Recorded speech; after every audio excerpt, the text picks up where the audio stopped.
ឥឡូវយើងនឹងបន្តទស្សនាថែវទី2ដែលជាថែវតាំងបង្ហាញពីវត្ថុបុរាណសតវត្សទី6ដល់ទី9នៅសម័យមុនអង្គរបាទនេះបើយើងគិតទៅនិយាយពីទិសវិញយើងនៅទិសខាងណានោះយើងនៅផ្នែកខាងត្បូងនៃថែវរបស់សារមន្ទីរហ្នឹងយើងនៅផ្នែកខាងត្បូងយើងចាប់ផ្ដើមដោយតាំងបង្ហាញអំពីសិលាចារឹកនៅផ្នែកខាងហ្នឹងគឺជាសិលាចារឹកសម័យមុនអង្គរដូច្នេះយើងឃើញតួអក្សរអាចឲ្យអ្នកទស្សនាឃើញពីតួអក្សរខ្មែរសម័យមុនអង្គររបៀបម៉េចព្រោះមានការវិវត្តដូចគ្នាដែរសម័យអង្គរវាមានការវិវត្តបាទហើយបានយើងតចូលទៅជារូបចម្លាក់និយាយអំពីសម័យមុនអង្គរពីសតវត្សទី6ដល់ទី9គឺថារហូតដល់ផ្នែកខាងចុងដែលយើងឃើញសសរពីរនោះបាទគឺដល់យើងចាប់ផ្ដើមអំពីសតវត្សទី6ដែលរូបភាគច្រើនយកមកពីខាងតកែវខាងភ្នំដាបាទនេះខាងភ្នំដាណាបាទផ្នែកខាងនេះក៏ច្រើនមកពីភ្នំដាខាងតកែវហើយបានយើងផ្ដើមមកមានរូបមកពីសបោព្រៃគុកហើយរូបនេះជារូបដែលប៉និតជាងគេហើយដែលទេសចរគាត់ភាគច្រើនមកចង់មើលរូបនេះបាទរូបនេះបាក់ជា4បំណែកធំហើយយើងយកមកជួសជុលវាឡើងវិញបាទមានរូបច្រើនណាលោកណាបាទឥឡូវយើងដើរទៅខាងមុខទៀតណាលោកមើលល្អដល់ហើយបាទចាមើលទៅនៅពេលដែលយើងចូលមកដល់ទីនេះយើងហាក់ដូចមានអារម្មណ៍ថាយើងនឹកឃើញដល់បុព្វបុរសខ្មែរណារូបទាំងអស់ភាគច្រើនគឺមានបញ្ហាច្រើនមានការបាក់បែកដោយសារតែយូរឆ្នាំផងបាទរូបទាំងអស់ហ្នឹងវាបាក់បែកដោយកត្តាធម្មជាតិផងដោយកត្តាមនុស្សផងមានន័យថាដោយសារសង្គ្រាមចម្បាំងរាំងជលវាច្រើនចំនួនតគ្នាមកអញ្ចឹងទៅក៏មានការបំផ្លិចបំផ្លាញរូបហ្នឹងខ្លះក៏បាក់បែកហើយយើងយកមកធ្វើការជួសជុលឡើងវិញយើងអត់មានរូបណាមួយនៅល្អពេញលេញទោះបីពេញលេញក៏រូបហ្នឹងយើងយកមកតផ្គុំឡើងវិញដែរបាទចាពេញលេញនេះលោកចង់មានន័យថាបាក់មែនប៉ុន្តែអត់មិនដាច់បាត់រូបភាពវាមិនបាត់រូបដើមចារូបខ្លះវាបាត់រូបខ្លះវានៅឲ្យយើងជួសជុលបានបាទចាលោកចឹងបានថាដូចយើងលើកឡើងពីខាងដើមអញ្ចឹងណាតែបើសិនជាមានសង្គ្រាមគឺយើងពិបាកនឹងស្រាវជ្រាវរកមកណាបាទចាឥឡូវនេះលោកអ្នកទេសនាបន្តទៀតទស្សនវិជ្ជានៅទីនេះគឺថាអស្ចារ្យមែនតើរូបទាំងអស់នេះយើងដាក់ចម្រុះគ្នាមានរូបក្នុងពុទ្ធសាសនាផងក្នុងព្រហ្មញ្ញសាសនាផងបាទយើងដាក់ចម្រុះគ្នាដូចរូបដែលយើងឃើញនេះជារូបនៅក្នុងព្រហ្មញ្ញសាសនាអំពីអតិទេពមួយឈ្មោះហារិហារាបើយើងពិនិត្យមើលឲ្យដិតដល់ទៅរូបនេះគឺជាអតិទេព2គុំចូលគ្នាបាទមិនមែនអតិទេពតែមួយអង្គទេគឺ2អង្គគុំចូលគ្នាមួយខាងជាព្រះឥសូរមួយខាងទៀតជាព្រះវិស្ណុគុំចូលគ្នាបើយើងមើលលម្អិតទៅយើងឃើញមួយខាងមានឆ្លាក់សក់មួយខាងទៀតអត់មានទេមែនតើលោករាយបាទមានន័យមួយខាងនេះជាព្រះវិស្ណុមួយខាងនេះជាព្រះឥសូរបើយើងមើលនៅខាងចើមយើងឃើញភ្នែកដែរប៉ុន្តែភ្នែកតែមួយចំហៀងទេមានន័យព្រះឥសូរមានភ្នែក3ដូច្នេះបានគេឆ្លាក់តែមួយចំហៀងដូច្នេះបានរូបនេះជាអតិទេព2ផ្គុំចូលគ្នាបាទចាតាមពិតទៅរូបនីមួយគឺថាមានរឿងរ៉ាវប្រវត្តិច្រើនណាហើយលោកវរៈគឺថាចាំបានទាំងអស់ប៉ុន្តែស្ដាយដល់លោកវរៈដោយសារតែពេលវេលាតែអញ្ចឹងប្រសិនបើលោកអ្នកនាងក៏ដូចជាបងប្អូនប្រជាពលរដ្ឋយើងចង់ដឹងថាតើរូបភាពមួយនៅទីនេះមានអ្វីខ្លះដឹងថារឿងរ៉ាវវាពាក់ព័ន្ធពីរឿងមួយទៅរឿងមួយណាគឺថាយើងមានមគ្គុទ្ទេសក៍យើងបង្ហាញជូនលោកអ្នកមគ្គុទ្ទេសក៍អាចពន្យល់បានអំពីខ្លឹមសារនៃរូបចម្លាក់នីមួយតាំងពីសិល្បៈតាំងពីសម័យកាលតាំងពីអតិទេពនឹងឈ្មោះអីបាទចាប៉ុន្តែថ្ងៃនេះលោកអ្នកនាងខ្ញុំមានបបវាសនាបានលោកប្រធានចាចូលរួមបង្ហាញជូនដល់លោកនេះហើយយើងធ្វើថ្ងៃនេះគឺគោលដៅចង់ផ្សព្វផ្សាយជូនដល់បងប្អូនប្រជាពលរដ្ឋយើងឲ្យបានជ្រាបដល់លោកណាចាថាយើងមានវត្ថុសិល្បៈល្អណាស់អញ្ចឹងយើងចូលរួមថែរក្សានិងអភិរក្សទាំងអស់គ្នាចាអញ្ចឹងយើងទៅថែបន្តទៀតលោកណាចាអញ្ចឹងសូមលោកអ្នកនាងតាមដានទេសនាបន្តកម្មវិធីយើងនឹងបង្ហាញជូនលោកអ្នកពាក់ព័ន្ធទៅនឹងថែទី2នេះចប់យើងឆ្ពោះទៅកាន់ថែទី3ចាថែទី3យើងនៅប៉ែកខាងលិចប៉ែកខាងលិចចាអញ្ចឹងសូមចេញតាមដានទេសនាឥឡូវយើងដើរឆ្លងកាត់សតវត្សទី8សតវត្សទី8បាទដើម្បីយើងចូលទៅសតវត្សទី9ដែលការចាប់ផ្ដើមនៅសម័យអង្គរបាទថ្ងៃហ្នឹងមានបបវាសនាណាបានឆ្លងកាត់ច្រើនចំនួនចាសម័យកាលមួយទៅសម័យកាលមួយដូច្នេះលោកអ្នកនាងនៅពេលដែលយើងមកដល់ទីនេះហាក់ដូចមានអារម្មណ៍ប្លែកម្យ៉ាងចាយើងមិនគួរណារំលងទេយើងត្រូវតែឧស្សាហ៍មកលេងនៅសារមន្ទីរជាតិយើងដើម្បីបានឃើញនៅវត្ថុបុរាណជាច្រើនដែលបុព្វបុរសយើងបានបន្សល់ទុកឲ្យកូនចៅបានឃើញណាចាអញ្ចឹងយើងបន្តទៅថ្ងៃទី6ចាសូមចេញ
លោកនេះខ្ញុំឃើញតាមសតវត្សទី9បាទយើងឥឡូវយើងចូលដល់សម័យអង្គរជាចំណុចចាប់ផ្ដើមនៃសម័យអង្គរមុននឹងបន្តិចសម័យមុនអង្គរយើងឃើញមានការប្រែប្រួលមកដល់សម័យអង្គររូបចម្លាក់ចាប់ផ្ដើមនៃសម្លៀកបំពាក់អីចាប់ផ្ដើមប្រែប្រួលលែងដូចគ្នាលែងមានភ្លីលែងអីហើយយើងចាប់ផ្ដើមឲ្យរូបលែងមានលែងសូវកាច់កេះរូបត្រង់ជាងមុនបាទឥឡូវយើងចូលដល់សម័យអង្គរទៅផុតពីហ្នឹងទៅយើងចូលដល់សម័យចូលដល់សតវត្សទី10ចាអញ្ចឹងកន្លែងនេះគឺកន្លែងទី9ជាសម័យចន្លោះដែលមុនអង្គរមកអង្គរគឺមានកន្លែងចន្លោះមួយអាដើមសតវត្សទី9ហ្នឹងជាសម័យចន្លោះមួយបាទសិល្បៈហ្នឹងមានការប្រែប្រួលអញ្ចឹងណាប្រែប្រួលពីសម័យមុនអង្គរមកដល់សម័យអង្គរយើងនឹងឃើញការនៃលក្ខណៈប្រែប្រួលតាំងពីសម្លៀកបំពាក់តាំងពីទឹកមុខតាំងពីអីទាំងអស់តាំងរបៀបឆ្លាក់របៀបអីបាទអញ្ចឹងបាញ់មិញទី8ឥឡូវដើមទី9ចាបន្តមកទៀតយើងនឹងឥឡូវយើងចូលដល់ទី10ទី10ចាទីនេះទី10ហើយតាមសសពីរនេះគឺជាព្រំដែនខណ្ឌរវាងសម័យមុនអង្គរនិងសម័យអង្គរបាទអូឥឡូវយើងឈានចូលពីកូបរៈមួយទៅកូបរៈមួយបាទយើងចូលដល់សតវត្សទី10ចាសតវត្សទី10នៅទីនេះយើងឃើញថាមានរូបចម្លាក់ច្រើនទៀតណាបាទសតវត្សទី10ជាសញ្ញាណនៃការដើមសិល្បៈនៃសម័យអង្គររូបចម្លាក់នៃសម័យអង្គរច្រើនតែរូបឈរថ្មឹងឈរត្រង់ខ្លួនសម័យមុនអង្គរច្រើនរៀងកាច់ចង្កេះមានចលនាបន្តិចប៉ុន្តែសម័យអង្គរឈរត្រង់ខ្លួនហើយយើងឃើញមានការប្រែប្រួលសម្លៀកបំពាក់យើងចាប់ផ្ដើមឃើញមានស្លៀកជាខោឬក៏ជាសំពត់ដែលមានផ្នត់ច្រើនជាភ្លីសេបាទហើយរូបចាប់ផ្ដើមមានពាក់មកុដឬក៏ពាក់ក្បាំងអញ្ចឹងយើងឃើញថាមានសម្ពុតនោះភ្លីសេហើយមានពាក់មកុដទៀតណាបាទចាប៉ុន្តែមុនបន្តខ្ញុំចង់ទាញការចាប់អារម្មណ៍បន្តិចពីកន្លែងនេះក្នុងរចនាបថកោះកេរសិល្បៈនៃរចនាបថកោះកេរក្នុងសម័យអង្គរដូចគ្នាដែរហ្នឹងគឺថាអ្វីដែលពិសេសគឺរូបចម្លាក់មានទំហំធំខុសធម្មតាបាទគឺជាមហិច្ឆតារបស់ព្រះបាទជ័យវន្ទទី4ហ្នឹងលោកជាទូទៅយើងកត់សម្គាល់ថាលោកសង់អីដែលធំដូចឧទាហរណ៍ថាប្រកេះប្រព្រំនេះប្រព្រំតាមពិតជាប្រកេះប្រព្រំប៉ុន្តែចៅដែលលួចដាប់ទៅបំផ្លាញអាពីរសងខាងទៅដើម្បីគេយកតែផ្នែកណាដែលល្អយកទៅលក់បើយើងគិតមើលថាតើរូបនឹងពេញលេញទៅវាទំហំប៉ុណ្ណាយ៉ាងហោចណាស់ក៏6ម៉ែត្រដែររូបនេះបើសិនជាវានៅពេញលេញបាទដូច្នេះយើងឃើញនៅសល់តែប្រកេះនៅខាងក្រោយនេះយើងឃើញចម្បាំងរវាងពាលីនិងសុគ្រីពក៏ជារូបនៅក្នុងរចនាបថកោះកេរដូចគ្នាដែរនឹងពាក់កណ្ដាលសតវត្សទី10ទំហំធំណាបាទទំហំធំហើយលក្ខណៈពិសេសគឺឆ្លាក់អំពីថ្មតែមួយដុំគឺថាពីជើងទម្ររហូតដល់រូបហ្នឹងគឺឆ្លាក់ថ្មតែមួយដុំទេបើសិនរូបជាទូទៅយើងឃើញថារូបឆ្លាក់ផ្សេងបលាំងឆ្លាក់ផ្សេងប៉ុន្តែរូបនៅក្នុងប្របាទជ័យវន្ទទី4ក្នុងរចនាបថកោះកេរហ្នឹងគឺអត់ទេគឺឆ្លាក់តែថ្មមួយដុំតែម្ដងដូចយើងឃើញរូបចម្បាំងពាលីសុគ្រីពហ្នឹងបើសិនជាយើងសម័យមើលទៅថាថ្មដែលមិនទាន់ឆ្លាក់វាទំហំប៉ុណ្ណាតម្រាំឆ្លាក់ហើយនៅសល់ទំហំប៉ុណ្ណេះគឺថាយ៉ាងហោចណាស់ក៏3ទៅ4តោននេះថ្មនេះមុននឹងដឹកជញ្ជូនយកមកឆ្លាក់បាទចំណុចនេះលោកវរៈថាមហិច្ឆតាខ្ពស់ហ្មងលោកមានមហិច្ឆតាបាទក្នុងប្រវត្តិសាស្ត្រព្រះបាទជ័យវន្ទទី4ជាស្ដេចដែលហៅថាដណ្ដើមរាជហើយគាត់យកទីក្រុងផ្លាស់ទីក្រុងទៅកាន់តំបន់កោះកេរចាបាទនោះយើងឃើញថាមកផ្នែកខាងនេះក៏មានរូបចម្លាក់ច្រើនទៀតដែរណាលោកណាបាទគឺទាំងអស់នេះយើងជ្រើសរើសរូបនៅពាក់កណ្ដាលសតវត្សទី10ក្នុងរចនាបថកោះកេរតែមួយដោយសារក្នុងរចនាបថកោះកេរហ្នឹងវារូបវាលក្ខណៈពិសេសហើយវាសម្បូរបាទដូចរូបព្រះឥសូររមនេះយើងសល់បំណែកតែប្រភ័ក្រហើយនឹងបំណែកដៃខ្លះតាមពិតរូបហ្នឹងពេញលេញជារូបព្រះឥសូររមយើងគ្រាន់តែឃើញបំណែកនៅសល់ប៉ុណ្នេះយើងដឹងណ៎យើងមានដងខ្លួនខ្លះនៅបំណែកដែលយើងផ្គុំវាអត់កើតទេវាធំពេកដូច្នេះយើងតាំងបង្ហាញតែប្រភ័ក្រដោយសាររូបហ្នឹងវាបំផ្លាញដោយសង្គ្រាមមានន័យថាបំផ្លាញតាំងពីសង្គ្រាមចម្បាំងរវាងខ្មែរជាមួយ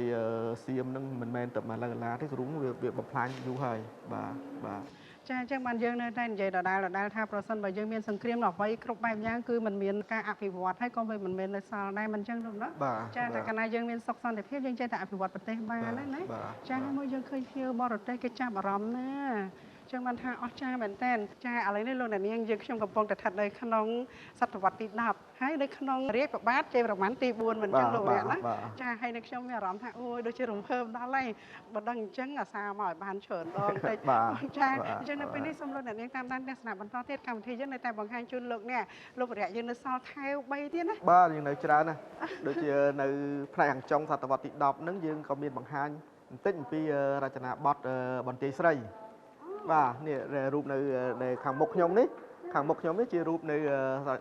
រចនាបថប្រទេសស្រីជាហោជាងដែលយើងយកមកពីប្រាសាទប្រទេសស្រីមកតាំងបង្ហាញនៅសារមន្ទីរជាតិនេះបាទអ្នកណាក៏យើងដឹងដែររចនាបថប្រទេសស្រីជារចនាបថមួយដែលបង្ហាញអំពីសិល្បៈមួយប្រណិតលម្អិតដែលយើងចាត់ទុកដូចជាអលង្ការនៃសិល្បៈខ្មែរអញ្ចឹងបើយើងមើលទៅគឺថាឆ្លាក់យ៉ាងលម្អិតហ្មងនៅប្រទេសស្រីនេះបាទទឹកដៃរបស់អ្នកចម្លាក់វិចិត្រករខ្មែរយើងនៅសម័យកាលនោះលោកមិនដឹងយ៉ាងម៉េចអវ៉ាន់មន្ទីរស្រីយើងក្បាច់ល្អម្លេះណោះអានេះប្រហែលជាតាក់ទងនឹងរាជគ្រូដោយសារប្រាសាទប្រទេសស្រីនឹងសាងសង់ដោយរាជគ្រូមិនមែនជាប្រាសាទដែលសង់ដោយមហាក្សត្រទេគឺជាប្រាសាទដែលសង់ដោយរាជគ្រូហើយសម្រាប់តែរាជគ្រូគាត់ធ្វើកិច្ចវិធីអញ្ចឹងទៅបានប្រាសាទនឹងដូចថាមានលក្ខណៈប្រណិតខ្លាំងតូចមែនតែប្រណិតដោយមានការជ្រើសរើសថ្មនឹងយ៉ាងពិសេសបាទហើយវាមានការបកស្រាយផ្សេងគ្នាដោយសារតាក់ទងនឹងឈ្មោះផងអីផងបាទតាមពិតប្រាសាទហ្នឹងសង់ឡើងដោយរាជគ្រូរបស់ព្រះបាទជ័យម៉ាន់ទី5ហ្នឹងឈ្មោះហាជញ្ញាវ៉ារហាជារាជគ្រូមួយដែលល្បីល្បាញសម័យអង្គរបាទដែលតពូជពងច្រើនដំណមកទៀតគាត់បាទចាអើយអរគុណលោកវរៈណាចាអញ្ចឹងឥឡូវនេះលោកវរៈយើងកំពុងតែស្ថិតនៅក្នុងសតវត្សទី10ហើយដូច្នេះយើងឈានចេញពីសតវត្សទី10ឈ្មោះទៅសតវត្សទី11ទី11ហូតថ្ងៃនេះដល់បានច្រើនចាអញ្ចឹងសូមអញ្ជើញលោកអ្នកតាមដានទស្សនាបន្តទៀតចា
ចាអញ្ចឹងបន្តទៀតលោកវរៈចាលោកវរៈឥឡូវនេះយើងឈានចូលមកដល់សតវត្សទី11បាទ11ចាផ្លាយទៀតហើយលោកវរៈផ្លាយទៀតហើយសតវត្សទី11យើងឃើញមានការប្រែប្រួលវិវត្តមួយទៀតគឺថាជារចនាបថយើងឲ្យឈ្មោះថារចនាបថបាពួនយើងមើលតាំងពីសម្លៀកបំពាក់ពីមុនមកគឺសម្ពុតនៅត្រឹមចង្កេះប៉ុន្តែឥឡូវសម្ពុតឡើងខ្ពស់ផុតចង្កេះបន្តិចហើយតម្រង់មុខក៏មានការប្រែប្រួលបាទរបៀបសក់ចឹងដែរយើងមើលមានភ្នួងសក់របៀបអីហ្នឹងមានការប្រែប្រួលបាទអញ្ចឹងយើងឃើញថារូបចម្លាក់ទាំងអស់នេះគឺប្រែប្រួលត្រង់ថាភ្នួងសក់ហើយនឹងសម្ពុតបាទចាហើយប្រភ័ក្រផងប្រភ័ក្ររូបមានលក្ខណៈសឡូនជាងមុនហើយបើយើងមើលជាទូទៅនៅសម័យបាពួនហ្នឹងរូបធំច្រើនតែមានដាំត្បូងមានន័យថាភ្នែកហ្នឹងដូចរូបនេះចឹងយើងឃើញភ្នែកហ្នឹងមានដាំត្បូងប៉ុន្តែសពថ្ងៃហ្នឹងត្បូងហ្នឹងវាបាត់ហើយណាមានភ្នែកមានដាំត្បូងនេះជារូបព្រះឥសូរបាទហើយទន្ទឹមនឹងរូបធ្វើអំពីថ្មអ្វីដែលគួរឲ្យកត់សម្គាល់នៅសតវត្សទី11គឺមានការធ្វើរូបសិតរូបពីសម្រិតហ្នឹងធំបាទដូចជារូបនរាយផ្ទុំនេះបាទជារូបធ្វើអំពីសម្រិតដែលមានទំហំបើយើងគិតពេញលេញទៅអ្នកស្រាវជ្រាវយើងប៉ាន់ស្មានថាប្រហែលជា6ម៉ែត្ររូបព្រះនរាយផ្ទុំនៅលើពោះអាណន់ហ្នឹងគឺថាមានបពេញលេង6ម៉ែត្រប៉ុន្តែបំណែកដែលយើងនៅសល់ហ្នឹងតែផ្នែកពាក់កណ្ដាលដងខ្លួននិងប្រកេះបាទនេះយើងពាក់ព័ន្ធទៅនឹងចម្លាក់ស្មិតទេមែនទេលោកបាទជាស្មិតសម្រិតអញ្ចឹងបានថានៅសម័យបាពួនហ្នឹងអ្វីដែលគួរឲ្យកត់សម្គាល់ក្រៅពីរូបធ្វើពីថ្មគឺមានការរីកចម្រើនក្នុងការវិស័យ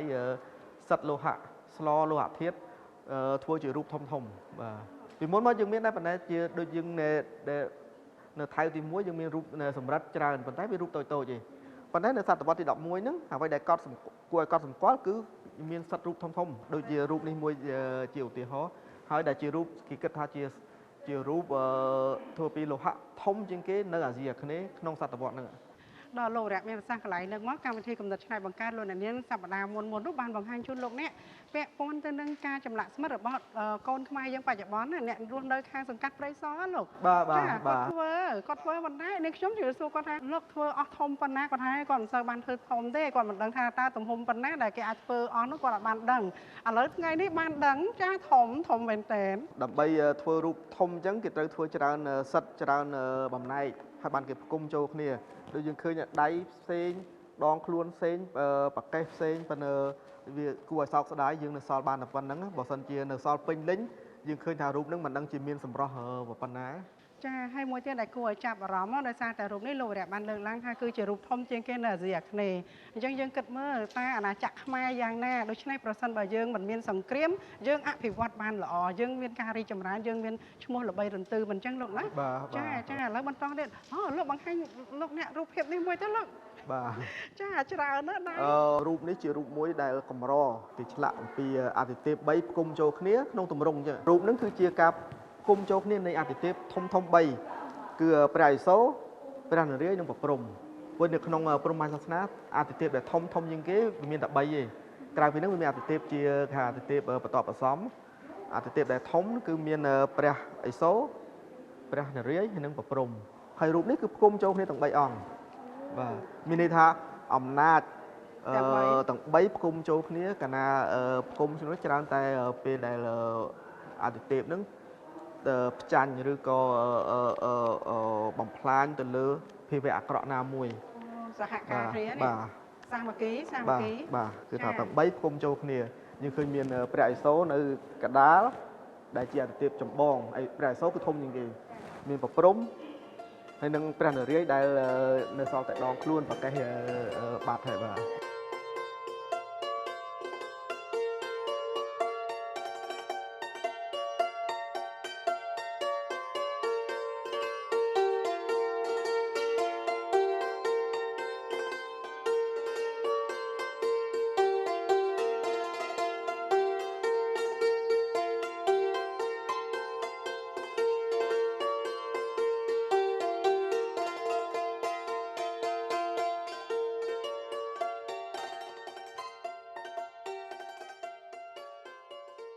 លោកអ្នកបាននឹងកំពុងទស្សនាទិដ្ឋភាពមួយចំនួនក៏ដូចជាបានដឹងខ្លះៗនៅរឿងរ៉ាវក្នុងការបង្កើតសារមន្ទីរជាតិកម្ពុជាដែលរៀបរាប់និងបង្ហាញជូនដោយលោកគង់វីរៈប្រធាននាយកដ្ឋានសារមន្ទីរនៃអគ្គនាយកដ្ឋានបេតិកភណ្ឌក្រសួងវប្បធម៌និងវិចិត្រសិល្បៈដោយសារតែដំណើរការនៃការងារមួយចំនួនពាក់ព័ន្ធនឹងបុរាណវត្ថុនៅក្នុងសារមន្ទីរជាតិកម្ពុជាមានច្រើនដែលត្រូវជម្រាបជូនបន្តទៀតនោះនាពេលនេះកម្មវិធីយើងសូមស្លេះត្រឹមប៉ុណ្ណេះសិន